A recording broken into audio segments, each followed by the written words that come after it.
keyboard that I can't play. But I've just been...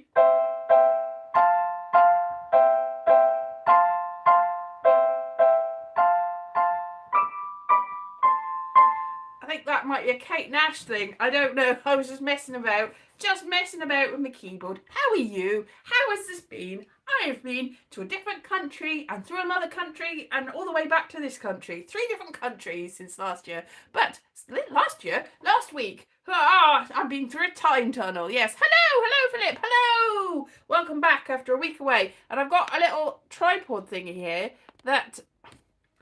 I can adjust downwards. It's a little tiny tripod that you can't see because I'm using it. But that's good because I can adjust things. Yay! So I've sent the things and I've done things. And hello, Arafingal. Hello, Philip. Hello, people. Hello.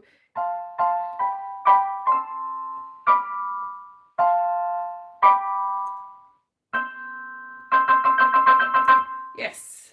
My keyboard flow. Yes, even though I can't play it, I have fun.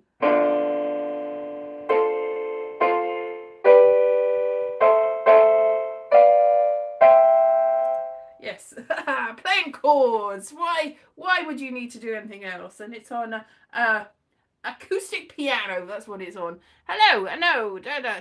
Tripods. Yes, they are very tripods. Yes, they are very, very terrifying. Is it John Wyndham or John Chrysalises? John. I don't know who it is. There's all wigs in the background. Yes, so it's nearly Halloween, but it's not Halloween. Oh, the spookiness. Oh, the terrifying. Yes, I can be a spooky creature. A creature from there. That's Tommy Cooper more than anything else. Tommy Cooper. Just like that. I don't have a fez though. So I'm my terrifying. My Christmas, Halloween, Gremlin. Woo. Woo.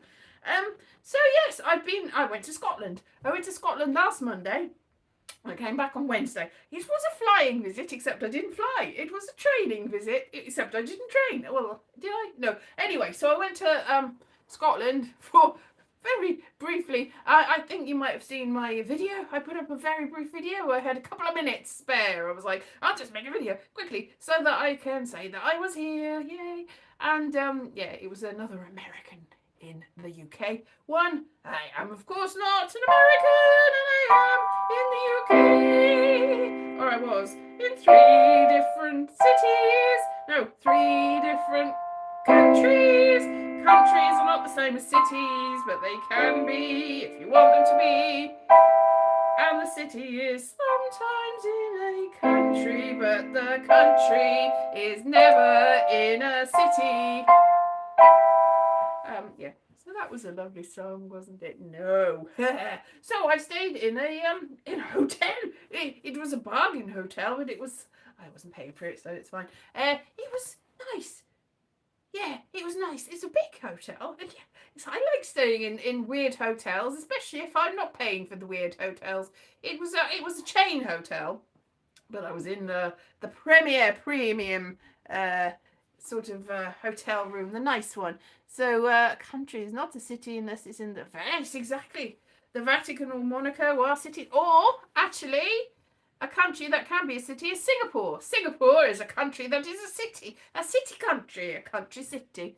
Yes, so very much. So you can be a city and a country at the same time, but you can't be the country if you are a city. But you can't be in the country. Yes, you can be in the country if you're in a city, but you can't be. But you can be.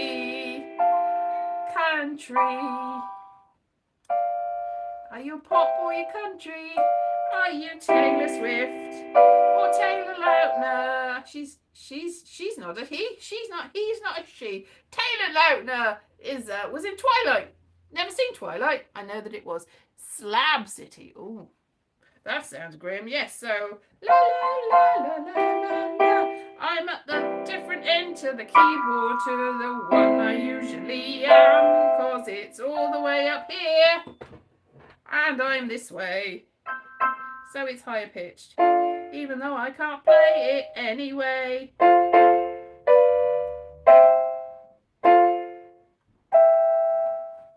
like keyboards.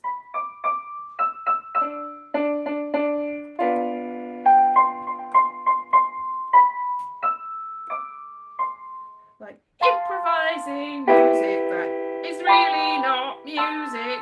It's not jazz and it's not country and it's not anything else.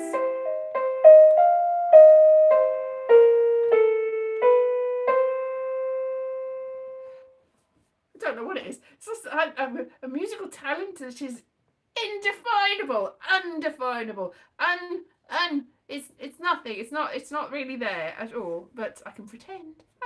Anyway, I was waiting last week. I was waiting for my DNA test to come back, and it hasn't. It still hasn't. But in the meantime, the My Heritage DNA thing that I sent off and is it's raw data, but it hasn't actually told me anything. In the meantime, Ancestry and 23andMe have updated.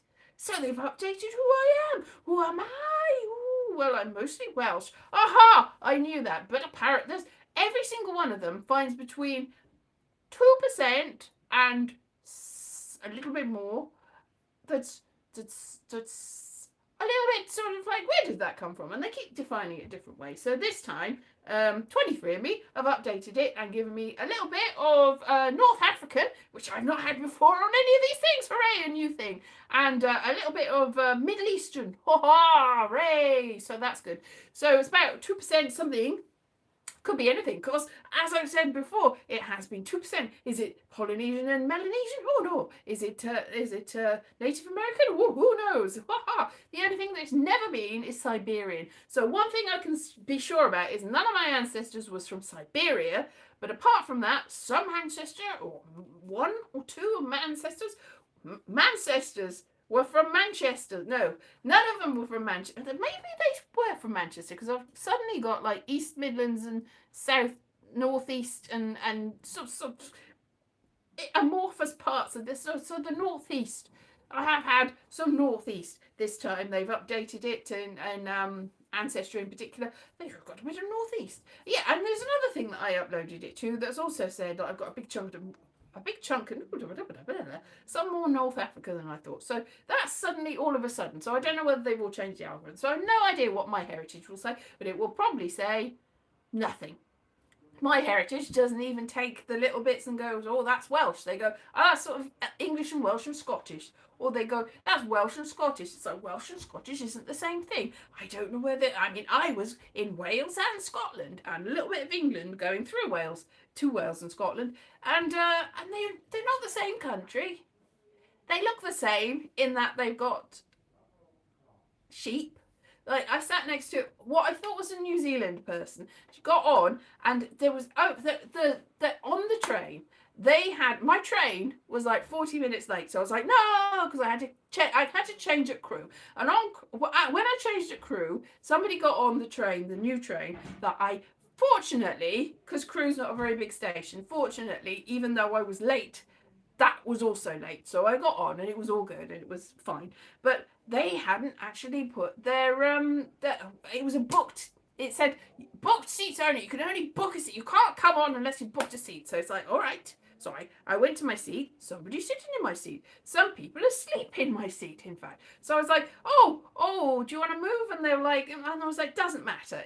I can see there's another. So obviously nobody's sitting in their seat. So I looked above, and the little thing, the electronic thing that says that it's booked hadn't been there. So I was like, this is a losing battle, so I'll just sit anywhere. So I sat I sat somewhere, and someone sat next to me, and it was her seat, fortunately, but she was like, oh, you're going to sit there? I'm like, yes, because there are people in my seat. And she's like, oh, no, I was hoping to have a little sleep. And I'm like, oh, no. Anyway, she got up and went back somewhere else to find somebody else's booked seats that didn't have books, and she was there. And anyway, then at Wigan, I think it was, the people that were in my seat got off. So I was like, well, I'll get my seat. So I sat in my seat, and then this, what I thought was a New Zealand person, got on. I was like, to the people in front of the seat that was in front of my seat, she was like, hello, that's my seat. I booked my seat. And somebody's just slammed my door. And it's a ghost. And they were like, don't care.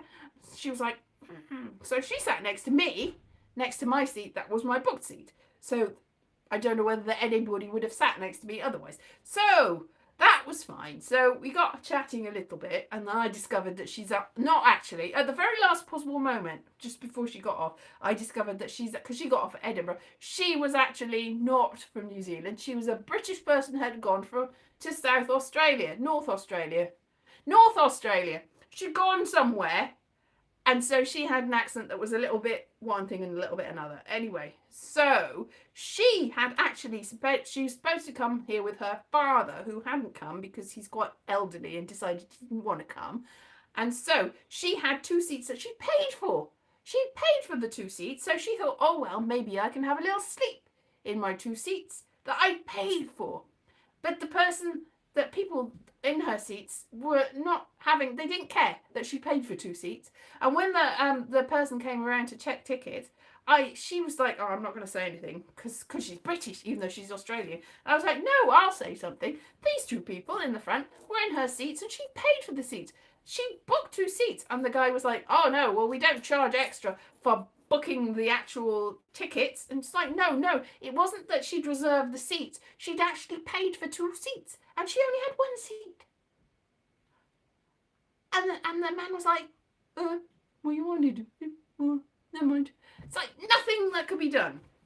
So that was bad. But then on the way back, 2 days later, she went to, that's the last I've ever seen. I'm never going to see her again. Didn't take her name. No idea what I know most of her life history. No idea what her name was. She didn't ask me, I didn't ask her. It's just like in Fight Club, where you've got people that you know for the time that you're in the journey, and then you never see them again. But she wasn't like Tyler Durden, that I went and made soap with her and decided to have secret organisations. We didn't do that. Never seen her again. Never going to see her. That's it. She's I know everything about her, and that's encompassed and gone. Anyway, on the way back, I got to Crewe on the way back from Edinburgh, and I was like, oh, gotta get my train. So I got my train. I was like, oh, it's gonna get dark by the time I got to my train. Looked and asked somebody where it was. Oh, it's here. Looked up. Oh no, because it got cancelled. My train got cancelled. So I had to wait a long time. So I did get home eventually, but my train got cancelled. And it turns out you can still get the next 2 trains before or after if your train gets cancelled. And you can get a full refund, but I wasn't paying for it, so I wasn't paying for the train. So I told the people that were paying for it that they can get a refund. I don't know whether they will.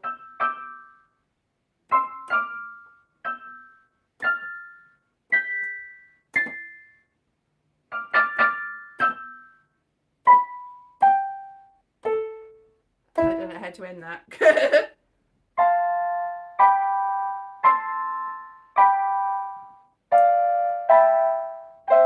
Anyway, yes, so it's pretty easy. So they should, yes, they country themselves, exactly.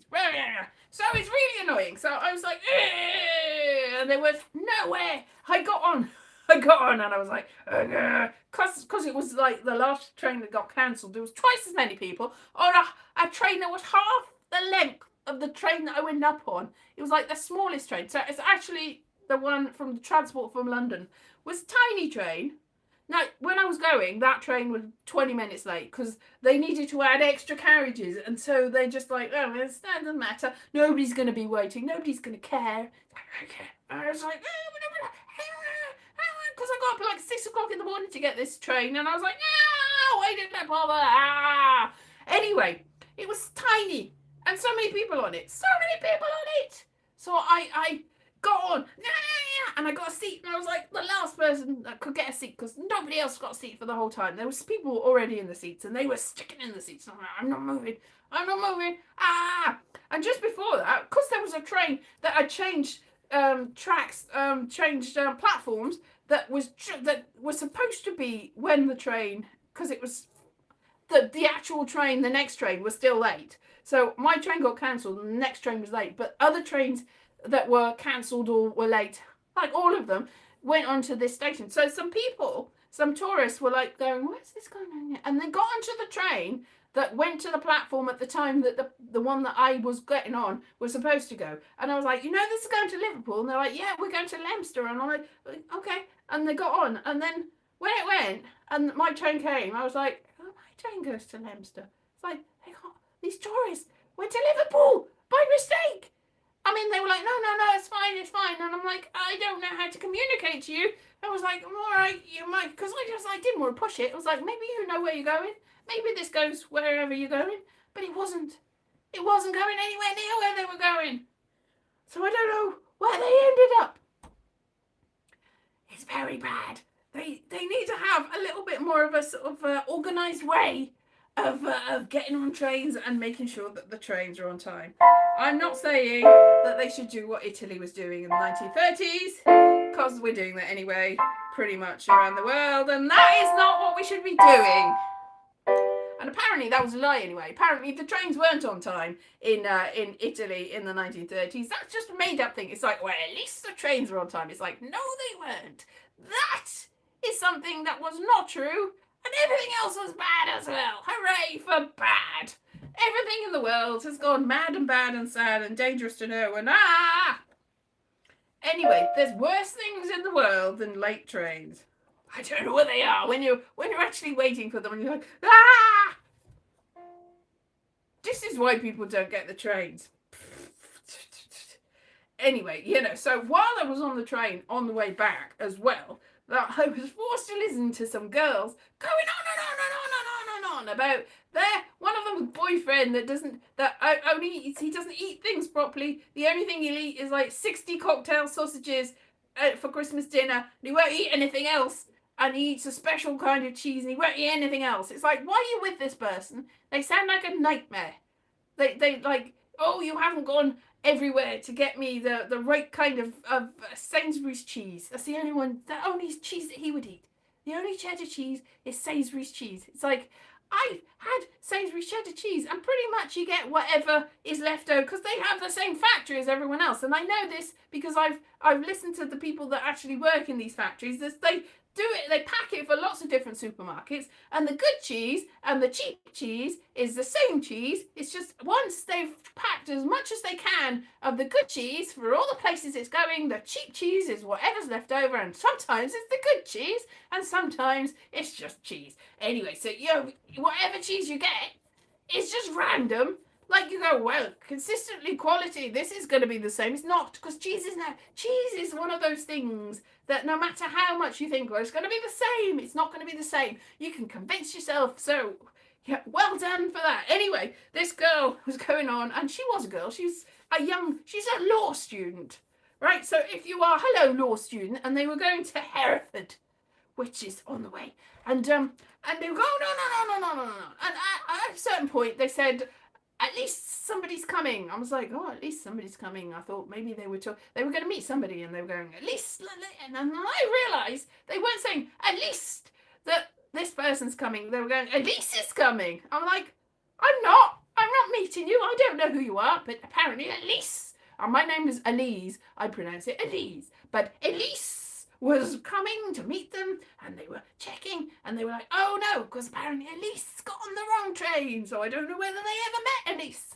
But little did they know, they were right there, talking, yapping, all the way, for hours and hours.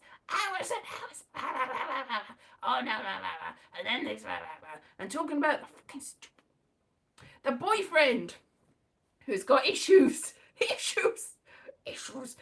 No, I mean, a lot of people have got issues, but I know all about this person. I know all about all these people. I know who these people are, but I know they've got a friend called Elise.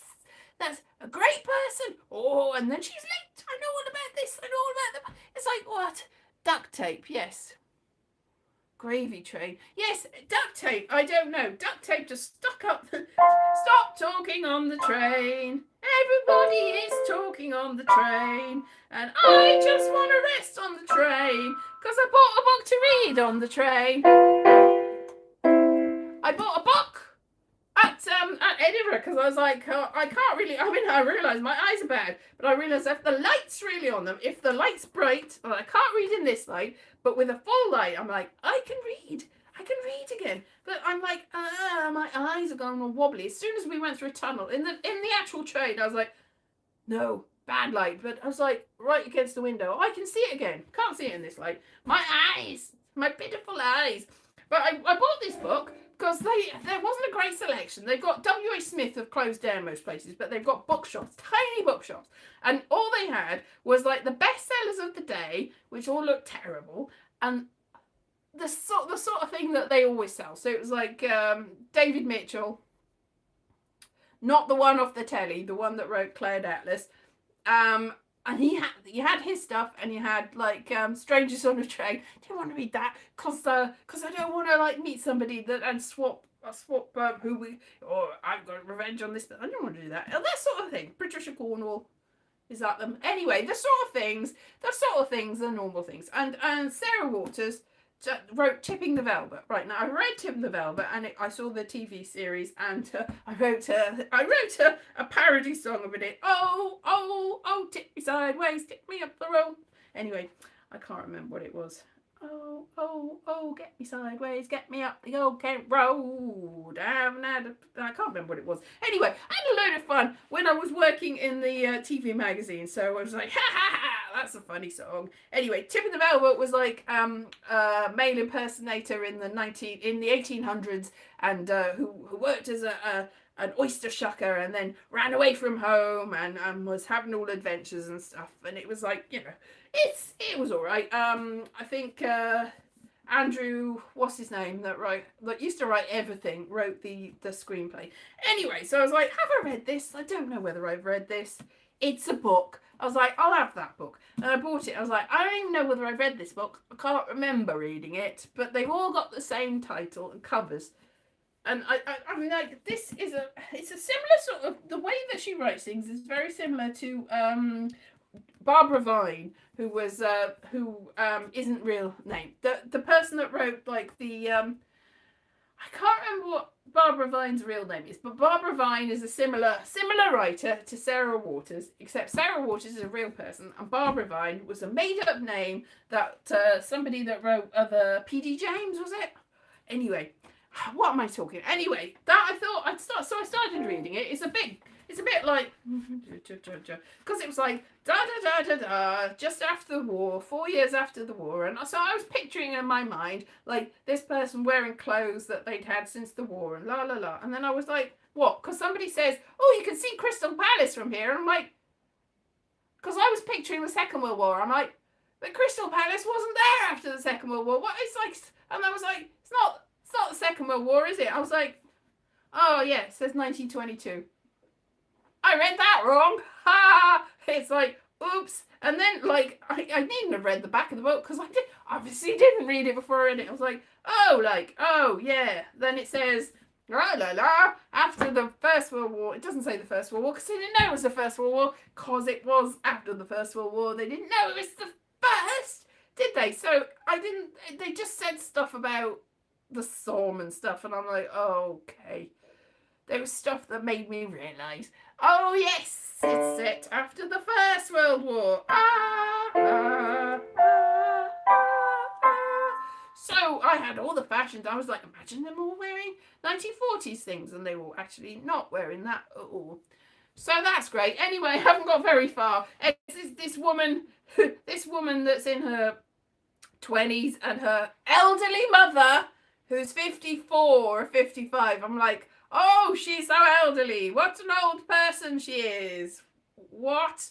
And so her elderly mother have to take in paying guests after the war. So this young couple come and stay, and there's like, nothing else has happened. I got 100 pages before I couldn't read anymore because it was trains changing, and I was like, yeah. So I got 100 pages, and what's happened so far is like, some people have moved into their house and they made some tea and stuff. Now, I was expecting something like Tipping the Velvet, and I think actually it probably is like that in the end, but it's mainly about furniture.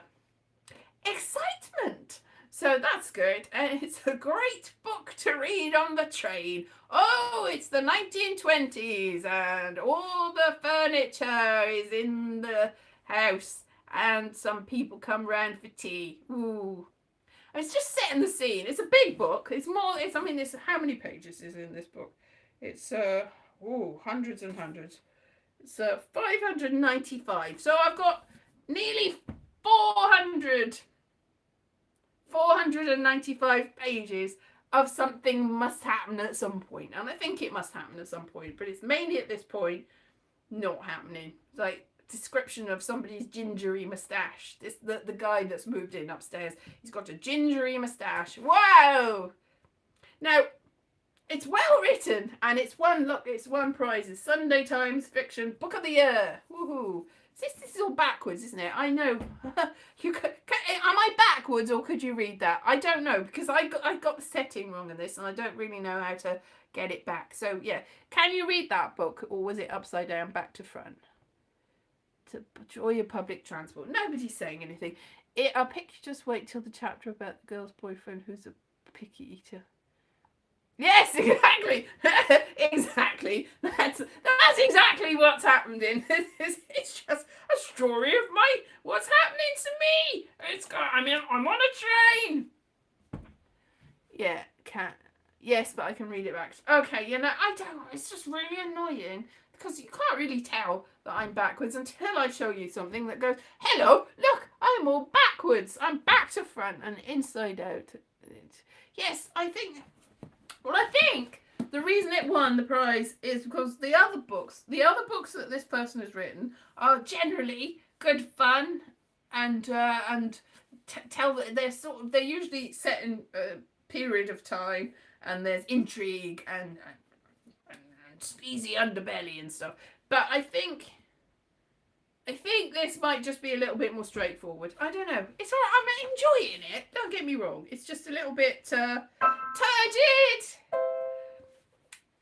But maybe that's just setting the scene, because I think you're supposed to think this woman's got a very boring life, that she was going to get married during the war and now she's not going to get married. And I know what's going to happen because I looked it up. But I don't really know what's happening. But it's like, just in the way that Tipping the Velvet was about certain subjects, so this one will be as well. So something will happen eventually, I'm sure. It's the first book I've written for a long time, because, as I said, my eyes used to read like 2 library books a week. I used to buy books. I've got still so many books, and I used to collect these little books. So I've got all these books. I've got hundreds of these. Look at these. Jane Austen, The History of England. Henry David Thoreau, Civil Disobedience and Reading. Or is it Reading? Civil Disobedience and Reading. What's Reading got to do with that anyway? Haha. Truman Capote, first and last. So it's the first thing that Truman Capote wrote and the last thing that Truman Capote wrote. And here's Tales from the Decameron. Woo! So these are good books. And but they're so little. It's like, my eyes, I can't read. And that's so it's difficult when you've got loads of books and you like reading, but your eyes have failed you miserably. That sounded like Craig from Craig Revel Horwood there. So that's bad. As I like reading, but it's just it's such a strain. But I did manage to, like I said, 100 words without any like reading glasses or anything, which I think because I've got these reading glasses now. But they're not really. They're ones that I found, and they were in Tesco. And oh yes, now I can read perfectly. With the prisoners of Carolina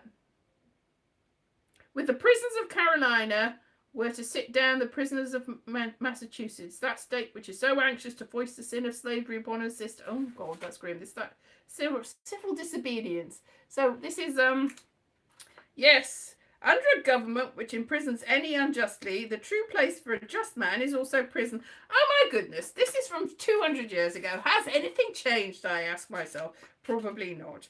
This is first published 1995. That's not when it was first published. This is when this edition was published. This is from 1849. 1849. I could have just been reading out of the paper, couldn't I? Except no, because the paper's... Oh, no. Anyway, so that's good. Glasses. It's the solution to everything. Hooray for glasses, glasses. I need glasses. Do I need glasses? Yes, I do. Need glasses. Ooh.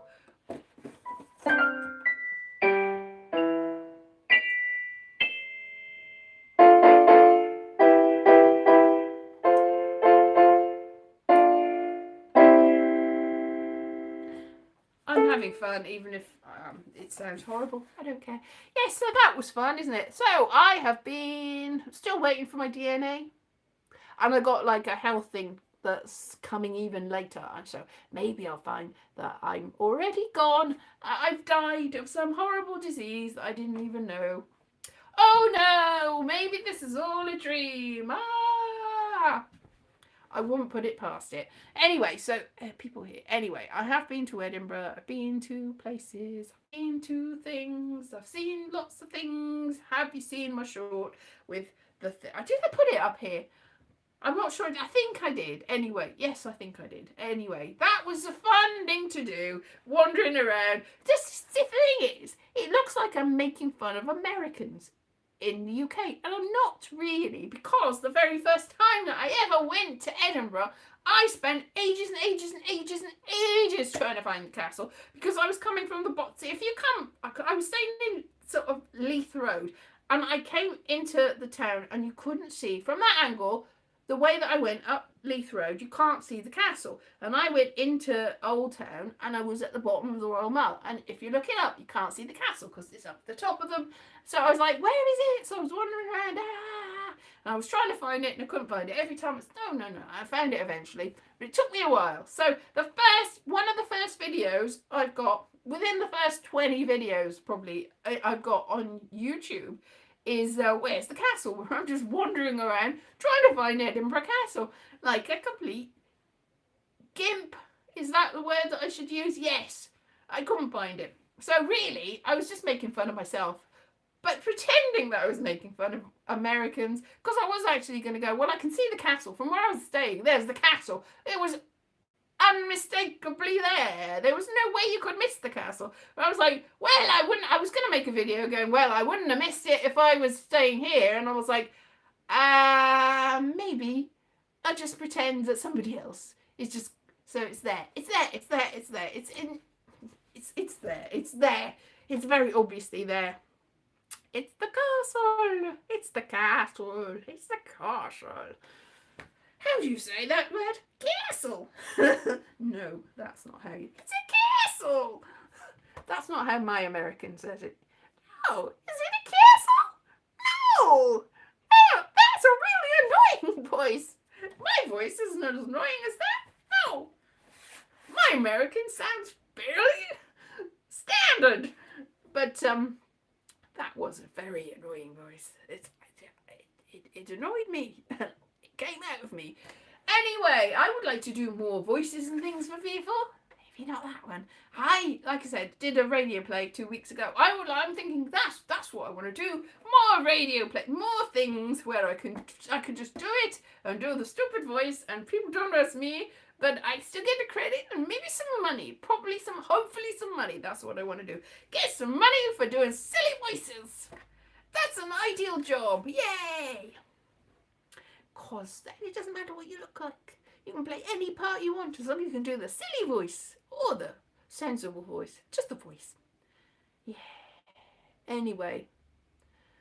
That was fun. Nobody's talking to me. I'll probably go now. That was good. So the people who just booked, no, nobody's talking to me. Nobody's talking to me.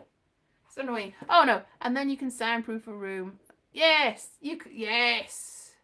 I can soundproof a room and do it from home. I get all the settings in. I've got like I have a podcast mic here. What's that gone? It's gone. I did have a podcast mic, but it's unidirectional. So you have to have it right in you. Because I tried. I was like la. It's like nope. You have to make sure that it's in the right place. So it's not good for videos because you have to talk like this and talk right into it. So it's like awkward. But if you're not in vision, then it's much better because it's not a problem. I don't know where it's gone. It's somewhere. It's not a problem because it doesn't matter. I've got the thing. Where's the thing?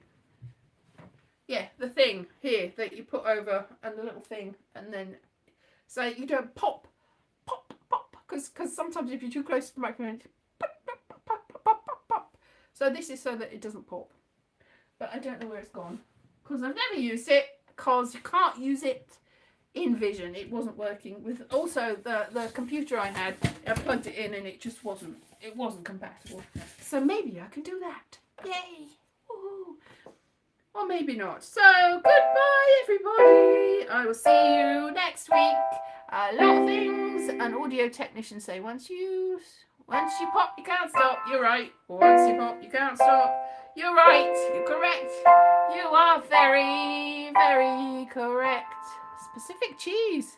Yes. You go get your specific cheese. Thank you very much for coming and meeting me and everyone. And go get your cheese, everyone. Go get your specific cheese. Yes, have a good week. Have a good week. And I will stay pretty much where I'm not going anywhere this week. I'm just going to stay here like this until next week. I'll probably wear something different, but I'll probably not move. I'll just be like, is it time yet? And then I'll be back again. Not going anywhere. See you next week. Bye-bye.